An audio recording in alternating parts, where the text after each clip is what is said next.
Hello guys, welcome back to this channel. Guys, इस video में हम बात करेंगे वोडाफोन आइडिया लिमिटेड के ऊपर। लेकिन शुरू करें उससे पहले आपसे रिक्वेस्ट करूंगा कि अगर आप इस चैनल को फर्स्ट टाइम देख रहे हैं तो प्लीज़ सब्सक्राइब कर लीजिए और बेल आइकन को हिट कर लीजिए ताकि हर वीडियोस की नोटिफिकेशन सीधे आप तक पहुंचे और आप सबसे पहले उसे देख पाएंगे।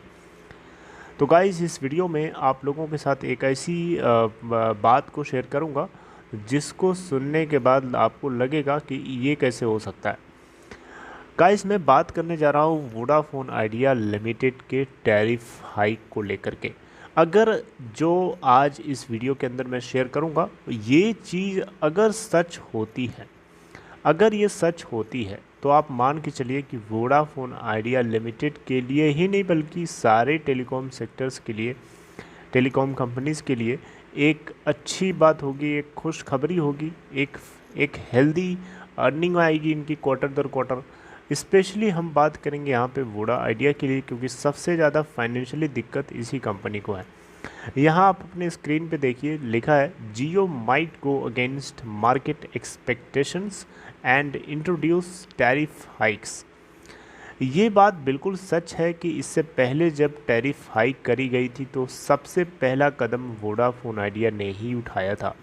ये आपको अच्छे से याद होगा, 2019 के आखिरी मोमेंट पे दिसंबर में, आई थिंक दिसंबर 2019 में सबसे पहली टैरिफ हाइक वोडाफोन आइडिया ने ही किया है आफ्टर मर्जर। उसके बाद बाकी तीनों ऑपरेटर्स जियो और एयरटेल ने भी किया। लेकिन इस बार 2020 में कोरोना आ गया और कोरोना के चक्कर के चलते जो है कुछ किसी ने शुरुआत नहीं करी। हालांकि शुरुआत वोडा आइडिया ने थोड़े बहुत करने की कोशिश करी, फूंक फूंक के पायलट बेसिस पर कदम रखने की कोशिश करी, लेकिन कहीं ना कहीं जो राइवल्स हैं उनका साथ ना मिल पाने की वजह से हिम्मत नहीं जुटा पाया वोडाफोन आइडिया अकेले टैरिफ को हाइक करने के लिए। ऑल्दो रेड फैमिली प्लान्स के लिए जो पोस्टपेड प्लान्स थे उनके, उसमें इन्होंने 50-50 रुपये के हिसाब से बढ़ा करके टेस्ट एंड ट्रायल बेसिस पे देखा था। लेकिन यहाँ पे एक अच्छी बात ये निकल के आ रही है, टेलीकॉम टॉक की एक आर्टिकल के अकॉर्डिंग मैं आपको बताने की कोशिश कर रहा हूँ कि जियो जो है एक तरीके से ऐसा कुछ कर सकता है जो मार्केट को जिस बात को लेके मार्केट की एक्सपेक्टेशन ही नहीं थी। मार्केट ये एक्सपेक्ट नहीं कर रहा था कि जियो जो है टैरिफ हाइक करने की शुरुआत कर सकता है। राइट, ऐसा क्यों? क्योंकि जियो ऑलरेडी एक ऐसी पोजीशन पे खड़ा है जहां से उसको अच्छा एक हेल्दी रेवेन्यू जनरेट कर रहा है, गेन कर रहा है, हेल्दी प्रॉफिट गेन कर रहा है एवरी क्वार्टर। अब देखिए, यहाँ पे वोडाफोन आइडिया को ARPU बढ़ाना, एवरेज रेवेन्यू पर यूज़र बढ़ाना सबसे ज़्यादा ज़रूरी है, क्योंकि वोडाफोन आइडिया के पास सबसे ज़्यादा ह्यूज अमाउंट ऑफ AGR ड्यूज़ है। इसके अलावा कंपनी जो है क्वार्टरली प्रॉफिट नहीं बुक करेगी तो अपने लॉसेस को ऑफसेट नहीं कर पाएगी।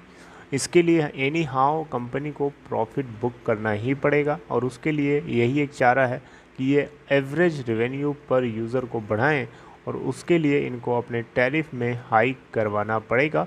और दूसरा पॉइंट है, अपने सब्सक्राइबर लॉस को, इरोजन को रोकना होगा, और उसके लिए सर्विस क्वालिटी बेस्ट होनी चाहिए और कंपनी की वायबिलिटी के ऊपर किसी भी तरीके का क्वेश्चन मार्क नहीं होना चाहिए। क्योंकि कोई भी कस्टमर यही सोचता है कि वो जो सिम ले रहा है, क्या वो सिम उसकी लंबे समय तक चलेगी। अगर उसको ये बात जब से पता चल जाती है कि कंपनी जो है आने वाले टाइम में फाइनेंशियली दिक्कत में है, आने वाले टाइम में बंद हो सकती है, तो डेफिनेटली उस सिम को वो नहीं लेना चाहेगा। तो इस तरीके का फियर फैक्टर मार्केट में कहीं ना कहीं वोडाफोन आइडिया के अंदर, वोडाफोन आइडिया के लिए लोगों के अंदर तब से शुरू हो गया जब से इन दोनों कंपनीज़ को मर्ज किया गया। तो शायद इसी फियर को कम करने के लिए या ख़त्म करने के लिए वोडाफोन और आइडिया दोनों ब्रांड ने मर्ज करके एक न्यू ब्रांड लॉन्च किया जिसका नाम था वोडाफोन आइडिया, जिसको शॉर्ट में इन्होंने लिखा वी। राइट, तो यहाँ पे अच्छी बात है, इस ब्रांड के जरिए काफ़ी लोग अगर इसको समझते हैं तो एक अच्छी बात है। लेकिन फिस्कल ईयर 2022 के लिए हो सकता है जियो ही शुरुआत करे अपने टैरिफ हाइक को ले करके। ठीक है, तो इससे क्या होगा, वोडाफोन आइडिया को अपने टैरिफ को हाइक करने में एक सपोर्ट मिलेगा। अब आप यहाँ क्वेश्चन एक पूछ सकते हैं कि जियो ऐसा क्यों कर सकता है, क्या ये चाल तो नहीं है जियो की? तो देखिए, आपकी बात बिल्कुल सही है, ये जियो की एक चाल भी हो सकती है। इसको देख करके शायद वोडाफोन आइडिया पहले ही कस्टमर टैरिफ को हाइक कर दे, जिससे उसका कस्टमर और ज़्यादा लूज़ होने लगे और ये और ज़्यादा गेन करने लगे। शायद ये एक चाल भी हो सकती है, ये बात आपकी सही है। लेकिन ये भी एक कारण है, आपको इस बात का भी जवाब देता हूँ। ये भी एक कारण बताया जा रहा है कि जियो को जितना ज़्यादा सब्सक्राइबर पहले गेन हुआ करता था ना, अब उस रेट से इसको गेन नहीं हो रहा है, बल्कि उस रेट से कहीं ज़्यादा गेन कर रहा है एयरटेल।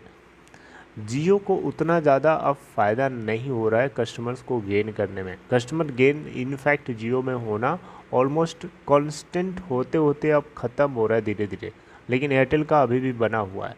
तो ये बात कहीं ना कहीं जियो को लगती है कि जो कस्टमर आना था आ गया, अब जितने हैं उतने के ऊपर अच्छे से कमाई करी जाए। ठीक है, तो यहाँ पे एक स्ट्रेटजी है जियो की कि ये अपने मोबाइल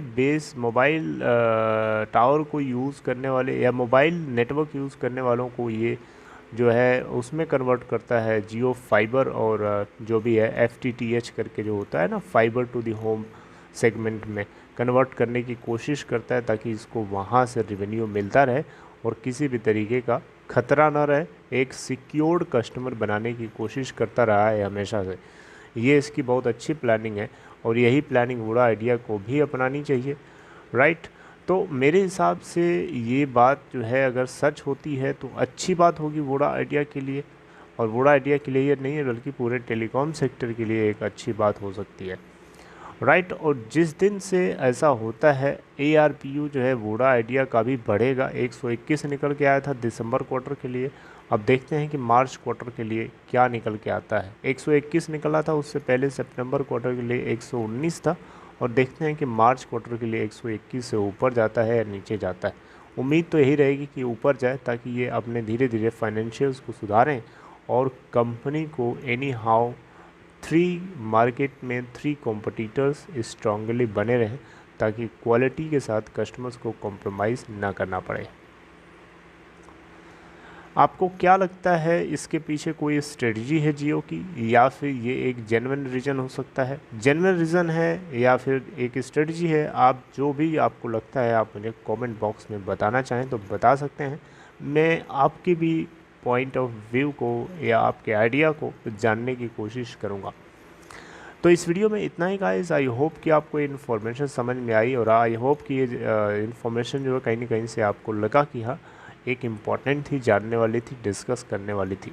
तो इसे लाइक कर सकते हैं इस वीडियो को, और if you want you can share to your friends also.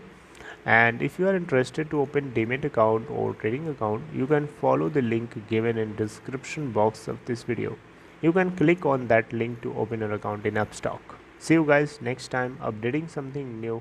Till then, take care.